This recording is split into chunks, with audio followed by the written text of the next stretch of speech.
Hello students, स्वागत है आपका आईसीटी वर्चुअल क्लासेस में। मैं हूं कविता, आपकी साइंस टीचर। उम्मीद करती हूं आप सभी अच्छे होंगे और स्वस्थ होंगे। तो क्लास हम कंटिन्यू करेंगे अपना chapter number 6, that is life processes, यानी कि जैव प्रक्रम। हम यहाँ पे बात करेंगे कौन कौन से जैव प्रक्रम होते हैं, एक एक करके जानेंगे उनके बारे में। तो आइए चलते हैं स्मार्ट बोर्ड की तरफ और अपना चैप्टर कंटिन्यू करते हैं। चलिए, तो क्लास अभी तक हमने इस चैप्टर में क्या क्या देखा था। सबसे पहले हमने कंटेंट देखा था कि यहाँ पे कौन कौन से टॉपिक हम स्टडी करेंगे। तो सबसे पहले आपके पास क्या आया है, इंट्रोडक्शन आया है लाइफ प्रोसेसेस का, यानी कि लाइफ प्रोसेसेस क्या होती हैं। उसके बाद हम जानेंगे न्यूट्रिशन के बारे में, जैसे कि आपने छोटी क्लासेस में पढ़ा है न्यूट्रिशन क्या होता है, किस प्रकार से होता है। तो पहले हम पढ़ेंगे न्यूट्रिशन इन प्लांट्स, यानी कि जो पौधे होते हैं उनमें न्यूट्रिशन किस प्रकार से होता है। नेक्स्ट हम बात करेंगे न्यूट्रिशन इन ह्यूमन बींग्स, जो मनुष्य होते हैं उनमें किस प्रकार से न्यूट्रिशन होगा। और इसमें आप पूरे डाइजेशन के बारे में यहाँ पे बात करेंगे, ठीक है। डाइजेशन यहाँ पे होगा, डाइजेस्टिव सिस्टम के बारे में आप यहाँ पे बात करेंगे। अगर प्लांट में हम देखें तो प्लांट में आप फोटोसिंथेसिस के बारे में यहाँ पे बात करेंगे। उसके बाद हम पढ़ेंगे यहाँ पे रेस्पिरेशन के बारे में। रेस्पिरेशन में क्या क्या जानेंगे, रेस्पिरेटरी सिस्टम के बारे में हमने बात करनी है, रेस्पिरेशन की प्रोसेस किस प्रकार से होती है इसके बारे में हम बात करेंगे। नेक्स्ट हम बात करेंगे ट्रांसपोर्टेशन के बारे में। ट्रांसपोर्टेशन के बारे में जब हम बात करेंगे तो हमने बात करनी है यहाँ पे ब्लड के बारे में, ठीक है। उसके बारे में जब ब्लड के द्वारा होता है ये ट्रांसपोर्ट किस प्रकार से होता है, ये सारी चीजें देखेंगे। ट्रांसपोर्टेशन इन प्लांट्स में जब हम बात करेंगे तो हम बात करेंगे यहाँ पे किसकी, जाइलम और फ्लोएम की, ठीक है। क्या बात की हमने कहा, जाइलम और फ्लोएम के बारे में हम यहाँ पे बात करेंगे। उसके बारे में लास्ट में हम देखेंगे एक्सक्रीशन, यानी कि उत्सर्जन के बारे में बात करेंगे कि उत्सर्जन किस प्रकार से होता है। अभी तक हमने क्या जाना है, आपने इंट्रोडक्शन देख लिया है चैप्टर का। हमने क्या कहा, जितने भी जो लिविंग ऑर्गेनिज्म है उनके कुछ कैरेक्टर होते हैं जो कि उन्हें बताते हैं कि इनमें जीवन पाया जा रहा है। यानी कि कुछ ऐसी प्रक्रियाएं होती हैं कि जो क्या होती हैं, सिर्फ जीवित प्राणी में पाई जाती हैं, यानी कि लिविंग ऑर्गेनिज्म में पाई जा रही हैं या प्लांट्स में पाई जा रही हैं। जैसे कि हमने कहा, अगर हम इनिशियल लेवल पर देखें, हमने कहा हमें भूख लगती है, ठीक है। तो भूख लगती है तो हम खाना खाते हैं। अगर हम यही सेम बात हम किसी पत्थर पे अप्लाई करें या किसी मेज पे अप्लाई करें, हमने कहा कोई मेज है, कोई पत्थर है, क्या उन्हें कभी भूख लगती है? हमने कहा नहीं, वो कभी खाना नहीं खाते हैं, उन्हें भूख नहीं लगती है। तो ये क्या है, बेसिक सा कैरेक्टर है कि हम जीवित हैं इसीलिए हमें भूख लग रही है। हमें क्या है, कार्य करने हैं, हमारी बॉडी के अंदर बहुत सारे प्रोसेस चल रही होंगे, उसके लिए हमें एनर्जी चाहिए, इसीलिए हमें भूख लगती है। तो क्या चीजें हमने यहाँ पे पढ़ी है, हमने कहा all living organisms have certain common characters such as breathing, growing, require nutrition, producing offspring, responding to stimuli, etc. that distinguish them from non-living things। ठीक है, कह रहे हैं कि कुछ हमें क्या होती है, प्रक्रियाएं पाई जाती है। जैसे कि हमने कहा हम भोजन करते हैं, हम खाना खाते हैं, ठीक है, हम सांस लेते हैं, ठीक है। उसके बाद क्या होता है, यहाँ पे रिप्रोडक्शन की प्रोसेस चलती है, यानी कि प्रजनन की जो प्रोसेस है वो चलती है। ग्रोथ यहाँ पे होती है, हमारा विकास होता है, हमारा डेवलपमेंट होता है, वृद्धि और विकास दोनों चीजें चल रही हैं। आगे जाके हमने क्या देखा था, हमने कहा था कि जो ग्रोथ है, ग्रोथ और डेवलपमेंट दोनों क्या है, उनमें थोड़ा सा डिफरेंस यहाँ पे होता है। क्योंकि जो नॉन लिविंग थिंग्स होती हैं उनमें ग्रोथ हो सकती है, लेकिन जो लिविंग होता है उनमें ग्रोथ के साथ साथ क्या होता है, डेवलपमेंट भी होता है। तो ये सारी जो चीजें हैं, जैसे कि हमने कहा कि कोई भी जो यहाँ पे स्टिमुलाई है, कोई भी उद्दीपक है, हम उसके प्रति क्या देते हैं, रिस्पॉन्स दे रहे हैं। सारे कैरेक्टर किसके हैं, जीवित के हैं, किसी लिविंग के हैं। There are certain vital process that maintain homeostasis and proper functioning of the body. They are called life processes.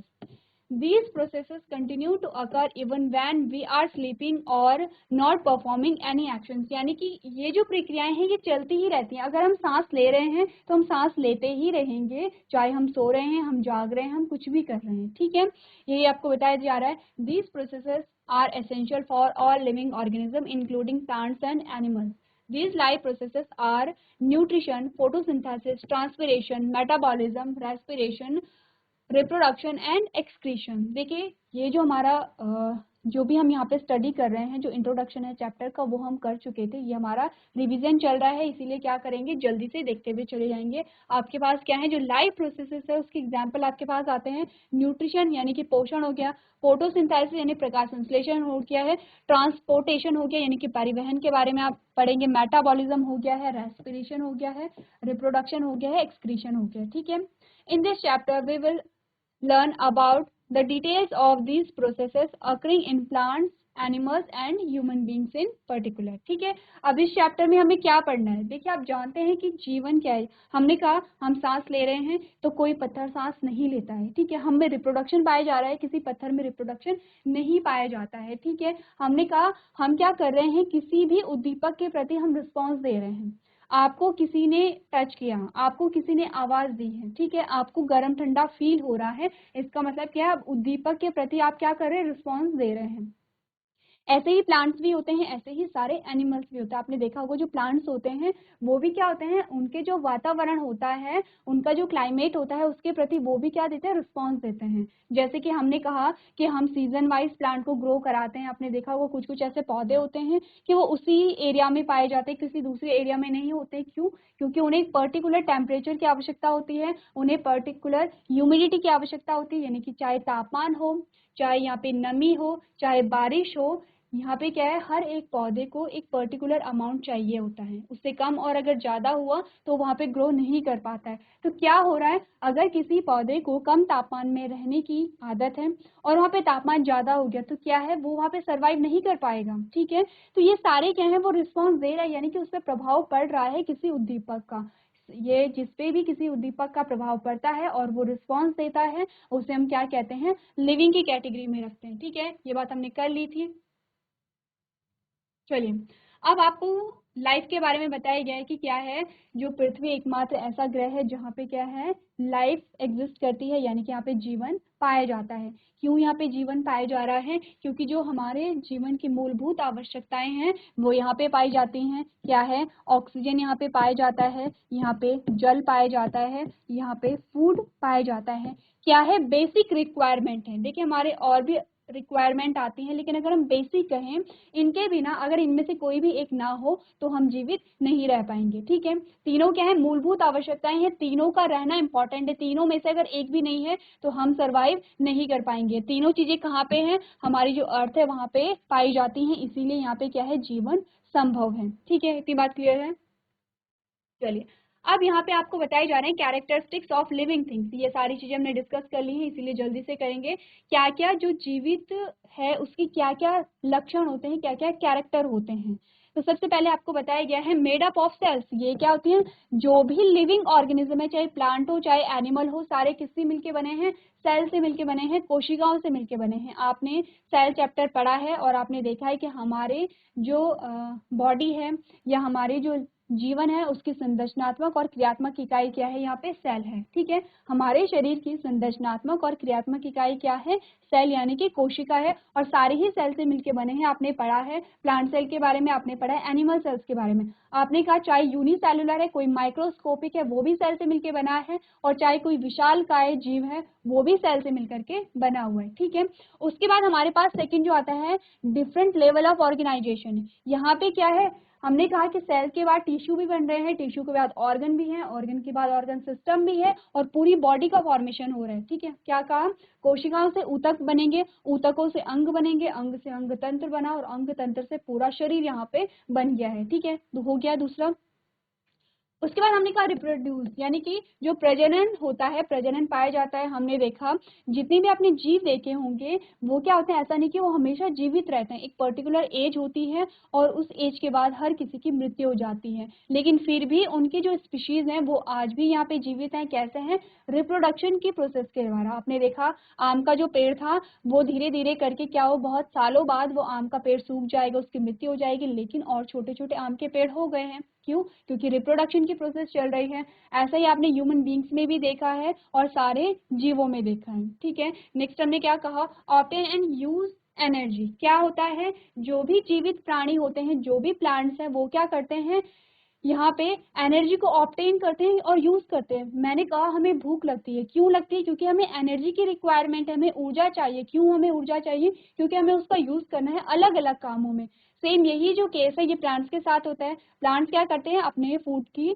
Preparation करते हैं, यानी कि अपने भोजन का निर्माण करते हैं, जिसे हम फोटोसिंथेसिस कहते हैं। क्यों कर रहे हैं? क्योंकि उन्हें क्या है? भोजन की आवश्यकता है उनकी वृद्धि और उनके विकास के लिए। ठीक है, अब वृद्धि विकास कैसे हो रहा है? उनकी प्लांट की हाइट बढ़ती है, यहाँ पे प्लांट में फूल लगते हैं, फल लगते हैं। इस प्रकार से क्या है? ये क्या हो रहा है? प्लांट की वृद्धि और विकास यहाँ पे हो रही है, जिसके लिए जो एनर्जी है वो मस्ट होती है। ठीक है, नेक्स्ट हमने कहा ग्रोथ एंड डेवलपमेंट। यहाँ पे ग्रोथ भी होगा तो डेवलपमेंट भी होगा।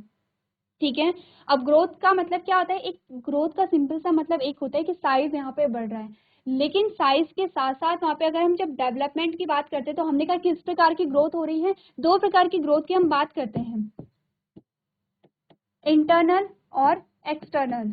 ठीक है, इंटरनल और एक्सटर्नल ग्रोथ की बात कर रहे हैं। जब हम सिर्फ बाह्य वृद्धि की बात कर रहे हैं, एक्सटर्नल ग्रोथ की बात कर रहे हैं, इसका मतलब ये नॉन लिविंग में भी हो सकती है। जैसे कि एक पत्थर यहाँ पे पड़ा इस प्रकार से, बहुत साल हो गए, अब यहाँ पे धूल मिट्टी के जो कण हैं और जो पत्थर है, मिट्टी है, सब चिपक रहा है। और हमने क्या देखा? ये जो पत्थर है इसकी क्या हो गई है? वृद्धि हो गई है, यानी पत्थर का साइज बढ़ गया है। लेकिन कैसा साइज बढ़ा है? हमने कहा बाह्य रूप से इसकी वृद्धि हुई है।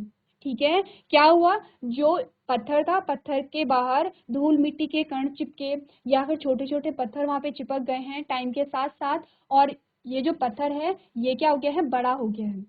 अब यहाँ पे जो वृद्धि हुई है वो क्या हुई है? एक्सटर्नल हुई है, बाहर हुई है, बाहरी रूप से हुई है, अंदर नहीं हुई है। अगर हम बात करें कि हमारी, अगर आप प्लांट की बात करते हैं, कोई एक प्लांट था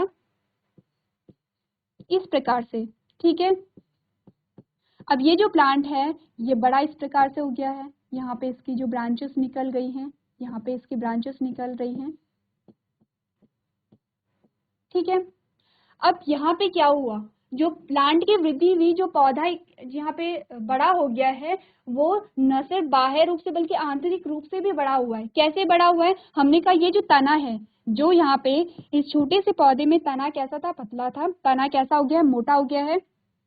अब तना मोटा हुआ तो कैसे हुआ? जो तने के अंदर जो उसके अलग अलग जो सेल्स, जो टिश्यू रहे होंगे, उनमें वृद्धि हुई है। ठीक है, यहाँ पे क्या हुआ?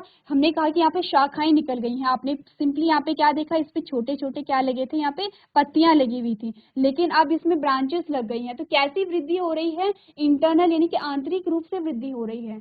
सेम ऐसा ही क्या होता है, जो ह्यूमन बींग्स होते हैं उनके साथ भी ऐसा होता है। हमने कहा, आपने पढ़ा होगा रिप्रोडक्शन, और रिप्रोडक्शन में आपने क्या देखा? जब यहाँ पे क्या होता है? मेल और फीमेल गैमेट का फ्यूजन होता है तो जाइगोट बना। अब जाइगोट क्या है? एक सेल होती है और इसी सेल से पूरी बॉडी का फॉर्मेशन होता है। क्या हो रहा है? यहाँ पे वृद्धि हो रही है, और कैसी वृद्धि हो रही है? आंतरिक वृद्धि हो रही है। ठीक है, अब आप समझ रहे हैं कि जो ग्रोथ है वो दोनों में हो सकती है, लिविंग में भी, नॉन लिविंग में भी। लेकिन ग्रोथ के अलग अलग प्रकार होते हैं, इंटरनल ग्रोथ और एक्सटर्नल ग्रोथ। अगर एक्सटर्नल ग्रोथ की बात हो रही है तो हमने कहा कि यहाँ पे किस में हो रहा है? नॉन लिविंग में हो सकता है। अगर इंटरनल ग्रोथ की हम बात करेंगे तो इंटरनल ग्रोथ किसका कैरेक्टर है? हमने कहा लिविंग का कैरेक्टर है। ठीक है, इतनी बात क्लियर है। उसके बाद हमने क्या कहा? Respond to the environment. जो लिविंग होते हैं वो अपने वातावरण के प्रति क्या देते हैं? रिस्पॉन्स देते हैं, जैसे कि हमने अभी कुछ देर पहले यहाँ पे डिस्कस किया है। ठीक है, अब क्या होती है? लाइफ प्रोसेसेस क्या होती हैं? आप जानते हैं कि वो जो प्रोसेस, वो प्रक्रियाएं जो हमें जीवन के बारे में बताती हैं कि किसमें जीवन पाया जा रहा है, यानी कि जीवन को हमें बता रही हैं, और हमें उन प्रक्रियाओं से पता चल रहा है कि इसका मतलब ये जो प्लांट है, ये जो एनिमल है, ये जीवित है। उन्हें हम क्या कहते हैं? लाइफ प्रोसेसेस कहते हैं। सिंपल सी बात है, हमने कहा हम सांस ले रहे हैं, इसका मतलब हमें जीवन पाया जा रहा है। आप किसी पत्थर को देखेंगे, वो सांस नहीं लेता है, इसका मतलब उसमें जीवन नहीं पाया जा रहा है। ठीक है, हम खाना खा रहे हैं लेकिन वो पत्थर खाना नहीं खा रहा है। ठीक है, हम क्या कर रहे हैं? अपने ही समान नई संतति का क्या कर रहे हैं? नई संतति को उत्पन्न कर रहे हैं। ऐसा नहीं होता है कि एक ये पत्थर है और इस पत्थर ने अपने ही समान दूसरे पत्थर को जन्म दे दिया, ऐसा नहीं होता है। यानी कि इसमें रिप्रोडक्शन नहीं पाया जा रहा है, इसका मतलब नॉन लिविंग है। ठीक है, हमने कहा हम उत्सर्जन कर रहे हैं, क्योंकि क्या हो रहा है? अगर हम पोषण संबंधी क्रियाएं हमारे अंदर चल रही हैं तो पोषण होगा हमारा, हम भोजन करेंगे, हमारा पाचन होगा हमारी बॉडी के अंदर भोजन का, और जब पाचन की प्रक्रिया हुई तो उसके फलस्वरूप क्या होगा, उत्सर्जन भी यहाँ पे होगा। अब ये पत्थर भोजन ही नहीं कर रहा है तो इसका उत्सर्जन भी नहीं हो रहा है, इसका मतलब ये पत्थर क्या है, नॉन लिविंग है। ठीक है, ये हम क्या कहते हैं, लाइव प्रोसेसेस कहते हैं। आप लाइव प्रोसेसेस को अच्छे से समझते हैं और उसकी डेफिनेशन भी आप खुद यहाँ पे लिख सकते हैं। ठीक है, चलिए अब यहाँ पे जो लाइव प्रोसेसेस हैं वो आपको डायग्राम के माध्यम से समझाई गई हैं। देखिए, न्यूट्रिशन में आपको बहुत सारे न्यूट्रिएंट बताए गए हैं, पोषक तत्व बताए गए हैं। मेटाबॉलिज्म में आपको बहुत सारे क्या बताए गए हैं, ऑर्गन्स बताए गए हैं और दिखाया गया है कि अलग अलग ऑर्गन्स में किस प्रकार से यहाँ पे क्या चल रही है, अलग अलग प्रोसेस चल रही है। ठीक है, रिप्रोडक्शन में आपको यहाँ पे मेल और फीमेल गैमेट का यहाँ पे डायग्राम बताया गया है। क्या है ये, मेल गैमेट है, ये क्या है, फीमेल गैमेट है। ठीक है, साथ में आपको ये भी ध्यान रखना है, देखिए ऐसा नहीं है कि आप किसी एक चैप्टर को पढ़ रहे हैं तो आप उससे रिलेटेड चीजें वहां पे देखेंगे। आपको क्या करना है, जब भी आप पढ़ाई करते हैं आपको रिलेट करके पढ़ते चले जाना है। जो जो टॉपिक आपके पास आते हैं उन टॉपिक के जो कॉन्सेप्ट है वो उसी टाइम आप क्लियर करेंगे। जैसे कि मेल गैमेट का क्या नाम होता है, फीमेल गैमेट का क्या नाम होता है, ये आपको देखना है। उसके बाद आपको एक्सक्रीशन में एक डायग्राम बताया गया है जिसमें आपको लार्ज इंटेस्टाइन का डायग्राम दिखाया गया है। ठीक है, रेस्पिरेशन में आपको यहाँ पे लंग्स का डायग्राम दिखाया गया है। ट्रांसपोर्टेशन में आपको यहाँ पे ब्लड सेल्स दिखाई गई हैं। ठीक है, तो ये सारी क्या है, लाइव प्रोसेसेस हैं। अब आप क्या करेंगे, ध्यान से देखेंगे कि ये जो सारी प्रोसेस है क्या ये किसी और में भी पाई जा रही हैं, किसी और में। जैसे कि हमने पत्थर का एग्जाम्पल लिया है, हमने मिट्टी का एग्जाम्पल लिया है, हमने किसी टेबल का एग्जाम्पल लिया, आपने अपने घर का एग्जाम्पल लिया है, अपने फ्रिज का एग्जाम्पल लिया। कोई भी जो चीज आप देख रहे हैं, चाहे वो आप किसी मनुष्य को देख रहे हैं, चाहे आप किसी प्लांट को देख रहे हैं, चाहे आप किसी पत्थर को देख रहे हैं, अब आप क्या करेंगे, रिलेट करेंगे कि क्या किसी पत्थर में यहाँ पे रेस्पिरेशन होता है, क्या किसी प्लांट में रेस्पिरेशन होता है, ये भी आप देखेंगे। तो आगे जब आप हायर क्लासेस में जाएंगे तो रेस्पिरेशन प्लांट में कैसे होता है आप डिटेल में पढ़ेंगे। अभी के लिए आपको क्या है कि हाँ रेस्पिरेशन भी पाया जाता है। ठीक है, चलिए अब हम बात करेंगे पोषण के बारे में। न्यूट्रिशन क्या होता है, छोटी क्लासेस से हम न्यूट्रिशन के बारे में पढ़ते चले आ रहे हैं कि न्यूट्रिशन क्या होता है, पोषण किसे कहते हैं। सिंपल सी डेफिनेशन है न्यूट्रिशन की, वो क्या है, nutrition is the process of taking in food and converting it into energy and other vital nutrients required for life. क्या बताया जा रहा है, पोषण भोजन लेने और उसे ऊर्जा और जीवन के लिए आवश्यक अन्य महत्वपूर्ण पोषक तत्वों में परिवर्तित करने की प्रक्रिया है। सिंपल सी जो डेफिनेशन है, क्या हम पढ़ते चले आ रहे हैं, हमने कहा आपने क्या किया, फूड को लिया, भोजन ग्रहण करने की विधि और भोजन के द्वारा ऊर्जा प्राप्त करने की विधि और उस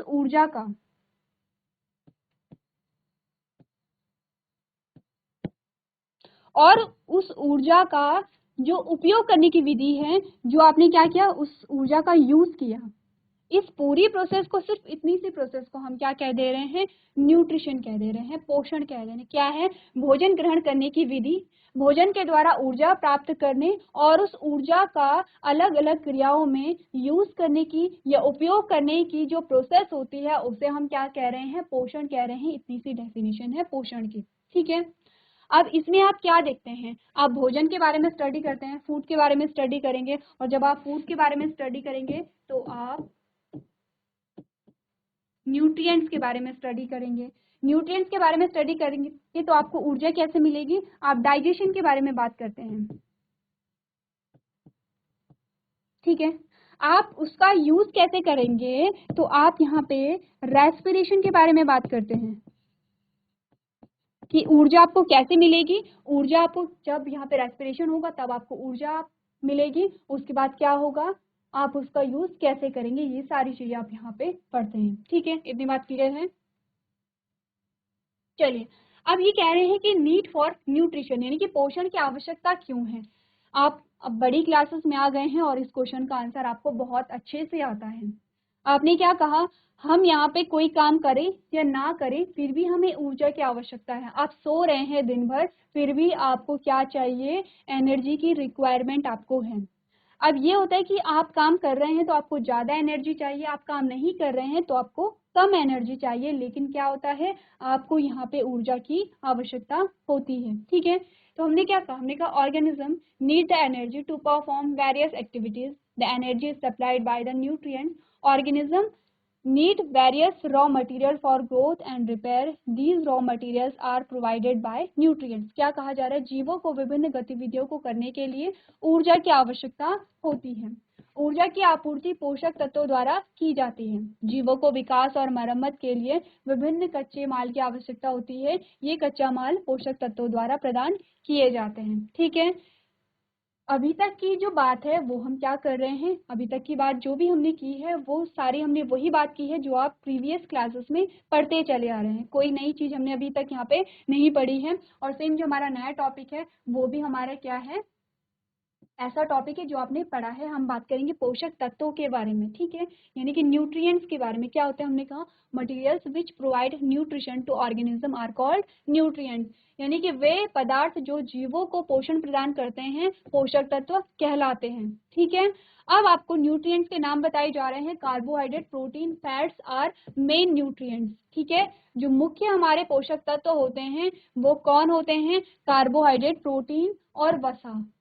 ठीक है, अब इन्हें क्या कहेंगे, हमने कहा इसे हम कहते हैं मैक्रो न्यूट्रिएंट। क्यों मैक्रो न्यूट्रिएंट कह रहे हैं, क्योंकि इनकी आवश्यकता हमें अधिक मात्रा में होती है। ध्यान रखिए, अभी तक आप सिर्फ ये कह रहे थे जो न्यूट्रिएंट होते हैं वो कार्बोहाइड्रेट है, प्रोटीन है, फैट है, मिनरल्स है, विटामिन है, सारे ही क्या है यहाँ पे पोषक तत्व हैं। लेकिन अब आपको ये कहा जा रहा है कि दो प्रकार के न्यूट्रिएंट्स हमारे पास आते हैं, मैक्रो न्यूट्रिएंट्स और माइक्रो न्यूट्रिएंट्स। ठीक है, जो मैक्रो न्यूट्रिएंट्स होते हैं उनमें हम कार्बोहाइड्रेट, प्रोटीन और फैट की बात करते हैं जिनकी आवश्यकता हमें अधिक मात्रा में होती है। और जो माइक्रो न्यूट्रिएंट्स होते हैं वहां पे हम बात करते हैं मिनरल्स, विटामिन की। ठीक है, क्योंकि जो इनकी आवश्यकता होती है वो हमें क्या होती है, कम मात्रा में होती है। क्या हमने बात की, हमने कहा खनिजों और विटामिनों की आवश्यकता कम मात्रा में होती है और इसीलिए इन्हें सूक्ष्म पोषक तत्व कहा जाता है। ठीक है, इतनी बात क्लियर है।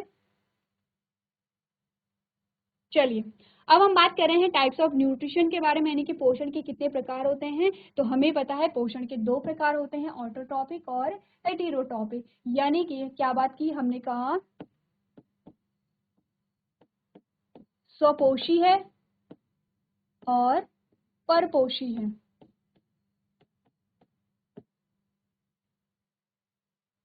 ठीक है, इतनी बात क्लियर है। अब हम क्या करेंगे, न्यूट्रिशन के प्रकार हमने देख लिए हैं। सबसे पहले बात करेंगे ऑटोट्रॉपिक मोड ऑफ न्यूट्रिशन, यानी कि स्वपोषी पोषण के बारे में बात करेंगे। तो क्या होता है स्वपोषी पोषण, देखिए हमने कहा स्वपोषी पोषण वो होता है जिसमें कोई भी जो जीव है वो अपना भोजन स्वयं बना पा रहे हैं। ठीक है, अब हमने कहा स्वयं हम भी अपना भोजन बना लेते हैं, लेकिन अगर हम बात करें रॉ मटेरियल की, कच्ची सामग्री की, तो हमने क्या कहा, कच्ची सामग्री हम कहाँ से लेंगे, या तो प्लांट से या एनिमल से। ठीक है, आपने कोई भी वेजिटेबल्स ले लीजिए, कोई भी आप अगर दाल यूज कर रहे हैं, कोई भी आप अनाज यूज कर रहे हैं, कहाँ से ले रहे हैं, प्लांट से ले रहे हैं। आप एनिमल की बात करेंगे, चाहे आप हनी यूज कर रहे हैं, आप मिल्क यूज कर रहे हैं, आप एग यूज कर रहे हैं, मीट यूज कर रहे हैं, सारा किससे ले रहे हैं, एनिमल से ले रहे हैं। तो यानी कि जो कच्ची सामग्री हमारी है वो या तो हम प्लांट से लेंगे या एनिमल से लेंगे। ठीक है, तो इसका मतलब क्या है कि हम यहाँ पे स्वपोषी नहीं कहलाएंगे, क्योंकि क्या है, जो हम अपने रॉ मटेरियल के लिए किसी और पर डिपेंड हैं, जो कच्ची सामग्री है उसके लिए हम किसी और पर डिपेंड हैं। तो हम क्या है यहाँ पे, हमने कहा कि अगर हम मनुष्यों की बात करें या जीव जंतुओं की बात करें तो वो क्या है, परपोषी हैं। तो फिर आप कहेंगे स्वपोषी किसे कहेंगे, तो आपका आंसर आपको पता है कि जो प्लांट्स होते हैं उन्हें हम क्या कहते हैं, स्वपोषी कहते हैं। कैसे स्वपोषी कह रहे हैं, इससे पहले हम देख लेते हैं ऑटोट्रॉपिक की क्या डेफिनेशन हमें दी गई है। हमने क्या पढ़ा, हमने कहा if an organism can nourish itself by making its own food using sunlight or chemicals, such mode of nutrition is called autotrophic nutrition। ठीक है, यानी कि कोई भी ऐसा जीव जो सूर्य के प्रकाश से रसायनों का उपयोग करके अपना भोजन स्वयं बना पा रहा है उसे हम क्या कह रहे हैं, स्वपोषी पोषण कह रहे हैं। आपको बताया जा रहा है प्लांट फोटोसिंथेसाइज यानी कि use light energy and are called photoautotrophs. ठीक है, अब यहाँ पे दो चीजें बताई गई थी, यहाँ पे अगर भोजन का निर्माण हो रहा है या तो क्या है, सनलाइट को यूज करके हो रहा है, सूर्य के प्रकाश की उपस्थिति में हो रहा है, तो उसे क्या कहते हैं, फोटो ऑटोट्रॉप्स कहते हैं। ध्यान दीजिए, आपके पास जो जो नए शब्द आते चले जा रहे हैं वो आपको ध्यान देने हैं। फोटो ऑटोट्रॉप कहा जा रहा है। ठीक है, अब इसे तोड़ तोड़ के देखेंगे। फोटो का मतलब होता है लाइट, ऑटोट्रॉप का मतलब होता है स्वपोषी, ठीक है, यानी कि जो लाइट की प्रेजेंस में क्या कर रहे हैं, अपने भोजन का निर्माण कर रहे हैं, उसे हम फोटो ऑटोट्रॉप कहते हैं। नेक्स्ट लाइन यहाँ पे क्या बताई जा रही है आपको, कीमो ऑटोट्रॉप का नाम बताया गया। कीमो का मतलब होता है केमिकल, ऑटोट्रॉप्स का मतलब होता है स्वपोषी। तो यानी कि जो केमिकल्स की प्रेजेंस में अपने भोजन का निर्माण कर रहे हैं उन्हें हम क्या कहेंगे, कीमो ऑटोट्रॉप्स कहेंगे। एग्जाम्पल, हमारे पास कुछ बैक्टीरिया यहाँ पे आ जाते हैं जो क्या करते हैं, केमिकल्स की प्रेजेंस में अपने भोजन का निर्माण स्वयं करते हैं। तो अगर हम स्वपोषी कहें तो दो प्रकार के स्वपोषी हमारे पास आए हैं, फोटो ऑटोट्रॉप्स। और फोटो ऑटोट्रॉप्स का एग्जाम्पल क्या हमने देखा, हमने कहा प्लांट, ठीक है, प्लांट। और अगर हम कीमो ऑटोट्रॉप की बात करें तो हमने क्या किया, बैक्टीरिया हमारे पास एग्जाम्पल आता है, ठीक है। तो हम बात करेंगे फोटो ऑटोट्रॉप्स के बारे में यहाँ पर। चलिए, आपके पास एक इमेज आ गई है, यहाँ पे आपको फोटो ऑटोट्रॉप्स के बारे में बताया गया है। तो हमने क्या कहा, अब हम बात करेंगे फोटोसिंथेसिस के बारे में, प्रकाश संश्लेषण के बारे में। तो आपको जो बेसिक सी चीजें हैं फोटोसिंथेसिस के बारे में वो आपको पता है। जैसे कि फोटोसिंथेसिस की डेफिनेशन हमने क्या देखी, हमने कहा कि सूर्य के प्रकाश की उपस्थिति में भोजन, हमने कहा कि जो पेड़ पौधे होते हैं वो सूर्य के प्रकाश की उपस्थिति में अपने भोजन का निर्माण स्वयं कर सकते हैं। और इस प्रक्रिया को, भोजन बनाने की जो प्रक्रिया यहाँ पे हो रही है, उस प्रक्रिया को हमने क्या कहा, प्रकाश संश्लेषण कहा या फोटोसिंथेसिस कहा। अब यहाँ पे अगर रॉ मटेरियल की बात आती है तो चार प्रकार के रॉ मटेरियल आपको दिखाए गए हैं। पहले क्लोरोफिल है, ठीक है, ये क्लोरोफिल है पहला। दूसरा यहाँ पे CO2 दिखाया गया है। तीसरा यहाँ पे H2O दिखाया गया है। चौथा यहाँ पे सनलाइट दिखाया गया है, ठीक है। चारों चीजें यहाँ पे क्या होती हैं, रॉ मटेरियल हैं। अब हमने कहा क्यों हम इन्हें क्या कह रहे हैं, ऑटोट्रॉप कह रहे हैं, प्लांट्स को स्वपोषी क्यों कह रहे हैं। चारों रॉ मटेरियल को अगर आप देखेंगे, आपने क्या देखा, आपने देखा क्लोरोफिल को,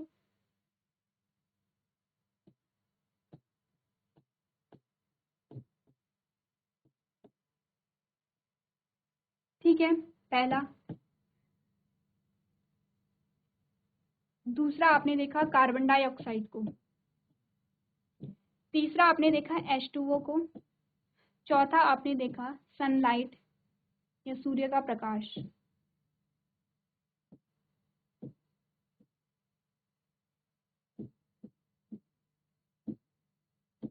अब जब आपने चारों चीजें यहाँ पे देखी तो आपने क्या देखा कि जो प्लांट है इन चारों चीजों को ना तो किसी प्लांट से ले रहा है ना किसी एनिमल से ले रहे हैं। क्योंकि लिविंग में हमने क्या कहा, हमने लिविंग कौन होते हैं, या तो प्लांट्स है या तो एनिमल्स हैं। तो यहाँ पे जब हम अपने भोजन के लिए किसी लिविंग पर निर्भर रहते हैं, किसी जीवित पर निर्भर रहते हैं, तो उसे हम क्या कहते हैं, परपोषी कहते हैं। लेकिन अगर कोई अपनी भोजन के लिए ना तो किसी प्लांट पर निर्भर है ना ही किसी एनिमल पर निर्भर है, तो उसे हम क्या कहते हैं, स्वपोषी कहते हैं, क्योंकि वो अपनी कच्ची सामग्री वातावरण से ले रहा है। अगर हम बात करें क्लोरोफिल की, तो क्लोरोफिल ऑलरेडी क्या है, प्लांट में प्रेजेंट है। अगर हम बात करें CO2 की, तो CO2 क्या है, हमारे वातावरण में है, हमारे इन्वायरमेंट में है। और पौधा क्या कर रहा है, हमारे इन्वायरमेंट से CO2 को ले रहा है। अगर हम बात करें पानी की, H2O की, तो पानी क्या है, यहाँ पे प्राकृतिक रूप से जो मिट्टी है, मिट्टी में है, और वहीं से जो प्लांट है वो पानी को ले रहे हैं। नेक्स्ट हम बात करें सूर्य के प्रकाश की, तो सूर्य के प्रकाश को भी जो प्लांट है वो कहाँ से ले रहे हैं, अपने इन्वायरमेंट से ले रहे हैं, ठीक है। यानी कि चारों की चारों जो कच्ची सामग्री है वो कहाँ से ले रहे हैं, इन्वायरमेंट से ले रहे हैं। तो क्या होगा, इन चारों को मिला करके यहाँ पे फूड बन जाएगा, ठीक है। ये जो प्रोसेस है ये हम डिटेल में देखेंगे। आपने अभी तक देखा भी है कि जो फोटोसिंथेसिस की रिएक्शन है उसमें क्या क्या चीजें यहाँ पे हो रही हैं। इससे पहले आपको कुछ बेसिक सी चीजें पता होनी चाहिए,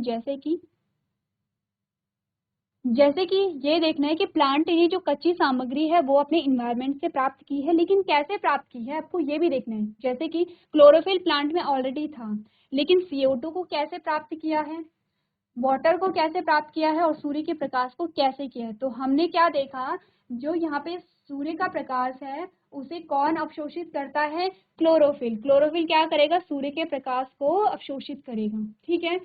सेम वैसा ही क्या होता है CO2 में है। अब यहाँ पे अगर आप पत्ती को देखेंगे तो हमने इस प्रकार से पत्ती का डायग्राम देखा है, और पत्ती में क्या होते हैं, छोटे छोटे छिद्र होते हैं, जिसे हम क्या कहते हैं, स्टोमेटा कहते हैं। इन स्टोमेटा के द्वारा जो CO2 है वो हमारे इन्वायरमेंट से क्या आ जाती है, पत्ती में आ जाती है।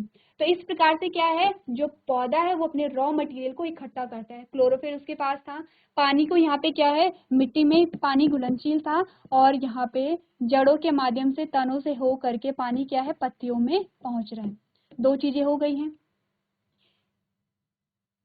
तीसरा हमने क्या कहा, यहाँ पे जो CO2 है वो पत्ती में छोटे छोटे जो स्टोमेटा होते हैं उनके द्वारा CO2 पौधे में पहुंच गया है। तो कितनी चीजें हो गई हैं, 3 चीजें यहाँ पे हो गई हैं। ठीक है। चौथा हमने कहा सूर्य का प्रकाश। तो जो क्लोरोफिल आपको दिखाई दे रहा है, जो हरा कलर प्लांट में होता है, हमने कहा क्लोरोफिल की वजह से होता है। क्लोरोफिल क्या करेगा, यहाँ पे जो सनलाइट है उसे अवशोषित करेगा। चारों चीजें प्लांट में हो गई हैं। अब चारों चीजें जब आ गई हैं तो यहाँ पे होगी फोटोसिंथेसिस की प्रोसेस, यानी कि प्रकाश संश्लेषण की प्रक्रिया होगी।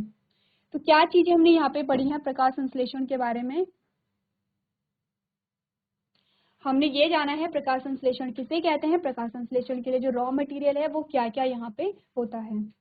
चलिए, सो क्लास आज आपने लाइव प्रोसेसेस के बारे में जाना है, साथ ही आपने जाना है कि जो फोटोसिंथेसिस होती है वो किस प्रकार से होती है, क्या उसका रॉ मटेरियल होता है। जो हमारी नेक्स्ट क्लास होगी वहाँ पे हम फोटोसिंथेसिस को डिटेल में जानेंगे। इसी के साथ आपको क्या करना है, जो लीफ का स्ट्रक्चर है वो भी हम डिटेल में जानेंगे कि जो पत्ती होती है उसमें कौन कौन सी सेल्स वहाँ पे पाई जाती हैं और किस प्रकार से वहाँ पे जो स्टोमेटा होता है उसकी फंक्शनिंग वहाँ पे होती है। तो आपको जो भी पढ़ाया जाता है वो आप घर से यहाँ से रिवाइज करके लेके आएंगे। तो आज की क्लास में हम इतना ही करेंगे। अभी तक क्लास में बने रहने के लिए आपका धन्यवाद।